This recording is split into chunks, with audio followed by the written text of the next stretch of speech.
nous avons maintenant l'énorme privilège d'avoir en studio notre chroniqueuse santé et bien-être, Cassiopée Boulard. Comment vas-tu aujourd'hui? Ça va très bien, et toi? Très bien, merci beaucoup.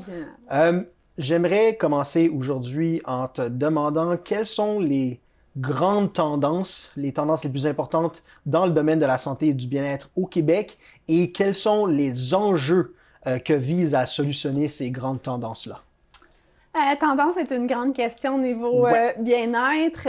C'est sûr qu'on vit dans un monde où est-ce qu'il y a beaucoup d'anxiété, beaucoup de personnes qui... la vie va très vite.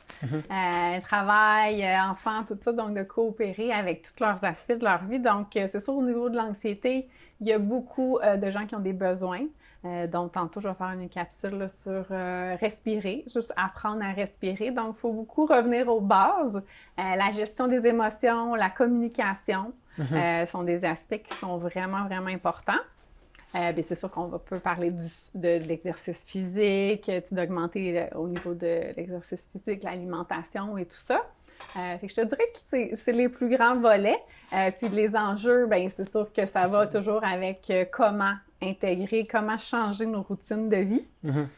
Fait que c'est sûr que c'est pas évident pour beaucoup de personnes. Je suis une personne assez sceptique OK. par rapport à tout ce qui est santé et bien-être. J'aimerais savoir comment est-ce que une chose aussi simple que juste la respiration peut aider quelqu'un avec son anxiété. Parce que le sport, l'activité physique, je vois comment ça pourrait aider quelqu'un parce que quelqu'un qui court, quelqu'un qui fait de l'exercice, ça va libérer des produits chimiques, la personne va mieux se sentir, va mieux aller. Mais une chose comme respirer, pendant laquelle tu restes sur place et qui fait juste engager quelques muscles, j'ai de la difficulté à voir comment ça peut aider quelqu'un avec quelque chose d'aussi gigantesque que sa santé ou son bien-être. Très bonne question. En fait, il y a plusieurs études qui ont été faites, puis il y a un livre justement qui a été sorti, Breath, Respirer, qui est super intéressant là-dessus, qui, la majorité des personnes, ils respirent beaucoup trop vite. Donc, quand on respire plus vite, on a moins d'oxygène. Donc, tu sais, quand on inspire, on amène l'oxygène dans les poumons, et quand on expire, on émet du CO2. Fait que quand on n'a pas assez d'oxygène au cerveau, bien, tout notre corps, en fait, on va dire que c'est le système sympathique qui s'active. Donc, on va être en mode survie. Donc, là, tout le corps est en fonction, est accéléré, les pupilles plus dilatées, le système digestif va carrément s'arrêter. Donc, ça entraîne plusieurs maladies, plusieurs difficultés de gestion d'émotions aussi parce qu'on est toujours à bout puis les idées vont moins. Donc, c'est sûr que oui, ça peut paraître respirer, mais oui, on doit apprendre à respirer. On doit apprendre à... Bon, j'ai des techniques de combien de temps inspirer, combien de temps expirer. Ça allait être ma question. Quelle est la longueur optimale d'une inspiration puis la longueur optimale d'une expiration? Ben c'est ça, en fait, je vais en parler aussi, je peux en parler très, très longtemps, mais c'est sûr, dès qu'on est stressé, qu'on est dans un état, on dirait, vraiment d'anxiété profonde, on va demander d'inspirer 4 fois par le nez et d'expirer 4 fois 4 secondes par la bouche. Je sais que c'est 4 secondes.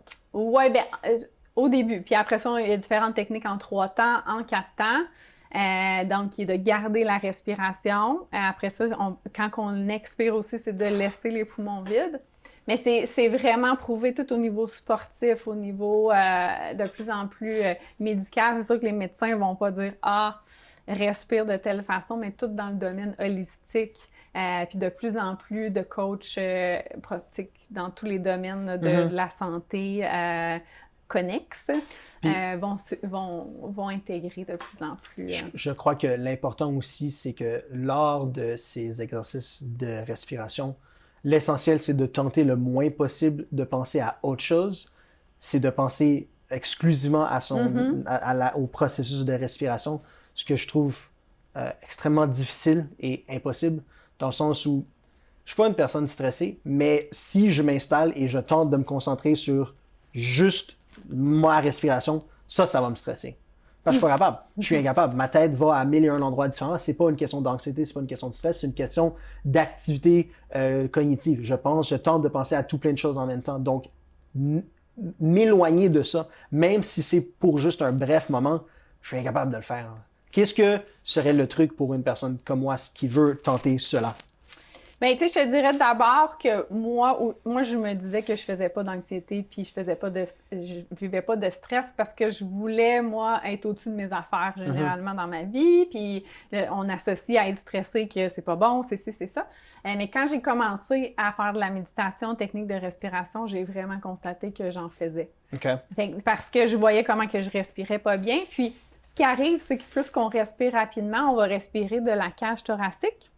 Ben c'est ça, ça fait que tout notre corps est en réaction de mode survie, en fait. Puis même que l'on devient des experts parce que les gens me disaient « Ah, pourtant, tu as l'air calme, là, mais c'était beaucoup la nuit que je dormais pas. J'avais plein d'idées tout le temps qui me venaient, fait que t'es comme la hamster. » Ouais, mais est-ce que quantité de pensée importante égale nécessairement stress et anxiété? Mais en fait, c'est lorsque, comme moi, c'est que j'avais plus aucun contrôle sur mes pensées. Fait que ça allait dans tous les sens et souvent, c'est des pensées négatives qui sont reliées à des peurs, à des événements qu'on a vécu. Parce que l'anxiété, c'est de vouloir, c'est d'être dans le futur. C'est de vouloir, il va t'arriver ça, il va t'arriver ça. On a peur à cause de notre passé, de qu'est-ce qui peut arriver dans le futur. Fait que la respiration permet de connecter avec ton corps, avec le moment présent. Et de plus libérer notre esprit. Fait que tu es en train de me dire qu'il y a des personnes pas stressées, pas anxieuses du tout, qui ne pensent pas au futur? Parce que tu dis que le stress, c'est de penser trop au futur. Donc, il y a des personnes qui ne sont pas stressées, qui ne vont pas du tout penser à ça? En fait, le stress fait partie de la vie. Tu sais, il y a un livre qui a été fait par amour du stress, là, c'est que ça fait partie de la vie. On va vivre des situations nouvelles.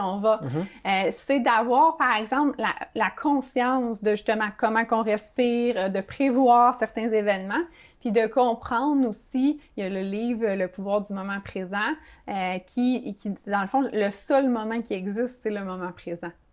Sauf que d'être conscient de ça, puis vraiment l'intégrer dans notre vie qui va très, très, très rapidement, c'est difficile. C'est que ça prend de la pratique, ça prend de l'investissement dans notre vie, de la prise de vraiment aller maximiser notre santé dans notre vie, de prioriser qu'on veut obtenir un état de calme, puis quand on est calme, on prend des meilleures décisions pour nous et pour les autres.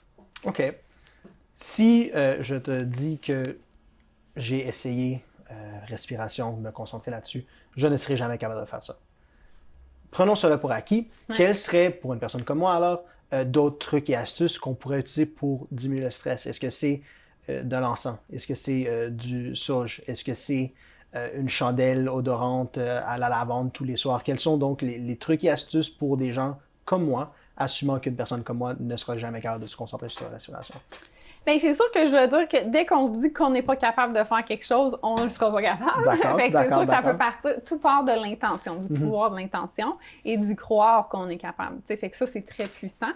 Il y a plein d'outils qu'on peut intégrer dans notre quotidien, autres que la méditation et le breathwork, mais ça, moi, c'est sûr que je l'ai fait et ça a changé ma vie. Fait que moi, en coaching, c'est sûr que je l'inclus le plus possible, mais les gens incluent ce qu'ils veulent. Le fait de la routine du matin est super puissante aussi. Fait que déjà, de préparer sa journée, d'écrire ses objectifs pour la journée peut diminuer le stress de savoir où est-ce qu'on s'en va pour sa journée. Peut être un truc. Aller en nature, faire du sport va permettre vraiment de relâcher les tensions. Fait que oui, il y a plusieurs choses qui peuvent être faites autres, mais je te dirais que la base de respirer qui est tellement naturelle, mais qui malheureusement... Parle-moi un petit peu le pouvoir des affirmations, parce qu'on a tous des objectifs. Moi, j'en ai. Je sais ce que je veux réaliser, je sais ce que je veux accomplir dans ma vie personnelle, à la job. Je le sais. Ils sont là, je les connais. Parle-moi de l'importance et de ce que ça apporte de les mettre par écrit. Parce que moi, je fais pas ça. Comme je te dis, je les ai dans ma tête, je les connais. J'ai pas besoin de les mettre par écrit. Mais donc, les affirmations, cette théorie-là ou cette façon de faire-là dit que ça aide de le mettre par écrit. Oui, parce que ça l'extérieure. Tu sais, ça le met sur papier, ça l'enlève de ta tête parce que notre cerveau, souvent, on est comme « Ah, je suis capable, c'est là », mais au moins, quand c'est mis sur une feuille, c'est comme, OK, là, je l'ai visualisé, c'est sorti de ma tête. C'est comme, des personnes qui vivent des expériences, là, bon, on s'est chicané avec quelqu'un ou quoi que ce soit, ben, je vais dire écrit. Tout ce qui se passe, tout ce qui sort, fait que ça l'extériorise, qu'est-ce qui est dans notre cerveau. Ça nous permet plus de prendre un recul sur qu'est-ce qui s'est passé. Donc, c'est sûr que le journaling est vraiment un outil super puissant qui, c'est ça, pour plusieurs, soit libérer nos émotions, soit pour justement écrire qu'est-ce qu'on voudrait écrire à une personne avant de lui parler, avant que ça sorte un peu tout croche et tout ça. Ça peut avoir ça comme objectif. Puis d'écrire, c'est ça, nos visualisations, c'est quoi nos objectifs de la semaine, de la journée, 3 mois.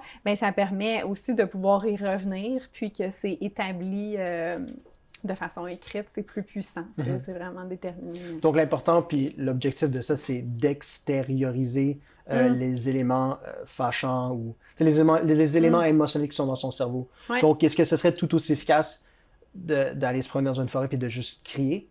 Parce que ça c'est les émotions qui sortent. On ne les met pas par écrit, mais elles sortent. Ouais. Donc ça serait tout aussi efficace que du journaling? Vraiment, tu sais. Pour vrai? Oui, crier, c'est vraiment un aspect... oui, tout à fait, parce que ça sort. Tu sais, ce qu'on veut, c'est parce que, comme Einstein disait, tout est énergie. Oui, bien sûr. Donc, on est toute énergie. Donc, c'est sûr que lorsqu'on vit des choses, justement, on respire plus difficilement. Donc, on vient stocker des nœuds, qu'on peut dire. Et ça fait que notre circulation se fait moins bien. T'sais, on est plus tendu souvent les épaules, tout ça. Notre corps réagit à toute émotion négative. J'aime pas trop ce mot-là, parce que toute émotion est accueillie. Mais le fait de faire circuler par bouger, par crier, par, c'est ça, communiquer, c'est sûr, à une personne, on ne voudra pas crier, on va vouloir justement... Ça dépend de la personne. Oui, mais c'est sûr que c'est qu'est-ce qu'on veut éviter, c'est de la communication consciente qui vient plus qu'on est connecté à qui nous sommes, nos émotions, puis on est capable de les exprimer. Ça, c'est un grand enjeu pour plusieurs personnes. Coupable. Moi aussi, c'est encore un défi, mais je me suis beaucoup améliorée parce qu'effectivement, tous les petits outils, on est le résultat de toutes les mini-actions qu'on fait à chaque jour. Fait que toutes ces mini-actions-là que j'aide les gens à intégrer dans leur vie pour connecter à soi, aux autres, ça fait des différences, mais tout changement, il y a une grande résistance parce que l'ego, le mental, est habitué d'une certaine manière et il y a lui, il ne veut pas changer. Là. Est-ce qu'il faut le faire rapidement? Disons que, élément déclencheur, il y a un instant, quelque chose arrive, éveille en moi un sentiment, une émotion négative. Est-ce que je dois l'extérioriser immédiatement? Est-ce que je dois l'écrire immédiatement? Est-ce que je dois crier immédiatement pour le libérer le plus rapidement possible? Et si je le garde dans l'intérieur de moi jusqu'à la fin de la journée, c'est encore plus négatif? Est-ce que c'est un compound movement? Qu'est-ce que je dois faire? Est-ce que je dois le faire tout de suite? Bien, c'est sûr que, tu sais, c'est ça, souvent, c'est que les gens sont tellement occupés qu'ils vont toujours vouloir éviter, tu sais, c'est un mécanisme de vouloir éviter d'aller là, tu sais, dans ces zones-là qu'on associe à de la souffrance. Fait que c'est sûr que oui, dès qu'on vit quelque chose intérieurement, tu sais, moi, je le ressens au niveau du cœur, j'ai comme le cœur qui devient serré lorsque j'ai une situation. Il y en a d'autres qui vont avoir mal au ventre, il y en a qui vont avoir mal à la tête, notre corps nous parle. Fait que c'est sûr que dès que ça l'arrive, oui, c'est d'utiliser, si on peut utiliser un outil, même d'écouter de la musique douce, c'est ça dans la forêt, oui, c'est sûr que le plus rapidement que c'est, le mieux que c'est. Mais c'est sûr que chacun leur outil, chacun leur méthode, mais déjà au moins d'identifier, d'être capable d'identifier nos émotions, que ça, on n'apprend pas malheureusement à l'école. De plus en plus, là, mais quand même, ça permet mieux de se comprendre soi-même et de se comprendre aussi, d'être capable de le communiquer avec d'autres personnes. Fait que ça, moi, je mise beaucoup là-dessus, même d'intégrer ça là, le plus possible dans le système d'éducation pour que les gens soient outillés. Katja-B, c'était très, très, très... On a déjà fait 15 minutes, c'est pas suffisant. Il va falloir que tu reviennes nous parler. Merci beaucoup, c'était super intéressant. Puis à la prochaine. Merci. Merci.